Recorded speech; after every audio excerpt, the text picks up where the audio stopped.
बंगाल में आप जानते हैं अगले साल चुनाव है, इसीलिए मुद्दा कोई भी हो उस पर हंगामा शुरू हो जाता है। पिछले दिनों कोलकाता में 5 लाख लोगों ने गीता पाठ किया था।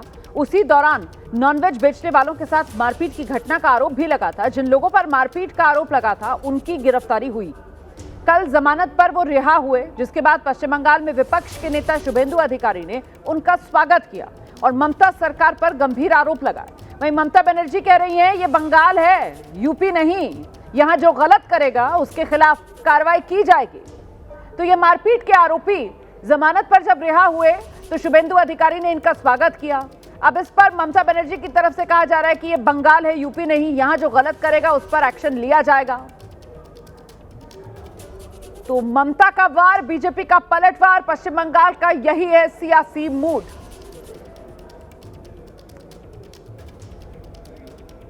চা বিক্রি করে, কেউ সোনারা বিক্রি করে, কেউ ঝালমুড়ি বিক্রি করে, কেউ ভেলপুরিয়া বিক্রি করে, কেউ বিস্কুট বিক্রি করে। সেও তার মতো বিক্রি করতে গেছে, তার মাথায় তখন ওটা খেলেনি যে আমি এটা বিক্রি করবো না ওটা বিক্রি করবো। ধরে মেরেছো, কাল সব কটাকে অ্যারেস্ট করেছি, সব কটাকে অ্যারেস্ট করেছি যারা গায়ে হাত দিয়েছে। এটা বাংলা, এটা ইউপি নয়। तो ये ममता बनर्जी की हुंकार आप सुन रहे थे। ममता बनर्जी ने ये तंज किया कि ये उत्तर प्रदेश नहीं है, ये बंगाल है, यहां जो गलत करेगा उसके खिलाफ कार्रवाई होगी। अब बीजेपी ममता बनर्जी पर बरस रही है। बीजेपी कह रही है गीता पाठ के दौरान अगर कोई माहौल खराब करेगा तो उसके खिलाफ एक्शन लिया जाएगा। ममता बनर्जी तुष्टीकरण की राजनीति करती हैं। ममता की पार्टी का कहना है बीजेपी माहौल खराब करना चाहती है, लेकिन जनता सब समझती है। ममता जी ने अराजकता की जो चरम सीमा थी बंगाल में उसको पार कर चुकी है। वो अब उनके शासन का जो दौर है वो अंतिम सांसें ले रहा है और निश्चित रूप में थोड़े दिनों के बाद वो भूत की श्रेणी में आने वाली, भूतपूर्व हो जाएंगे।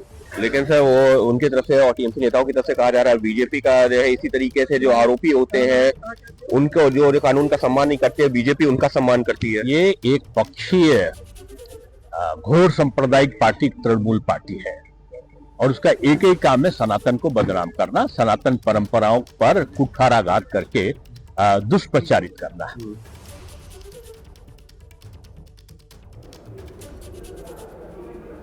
तो ये बीजेपी के आरोप आप सुन रहे थे। इस पर टीएमसी के सांसद हैं शाइनी घोष, उन्होंने पलटवार किया है। वो कह रही हैं कि ये यूपी, बिहार और मध्य प्रदेश नहीं है, ये पश्चिम बंगाल है। यहां जो भी माहौल खराब करने की कोशिश करेगा उसके खिलाफ तो राज्य सरकार कार्रवाई करेगी।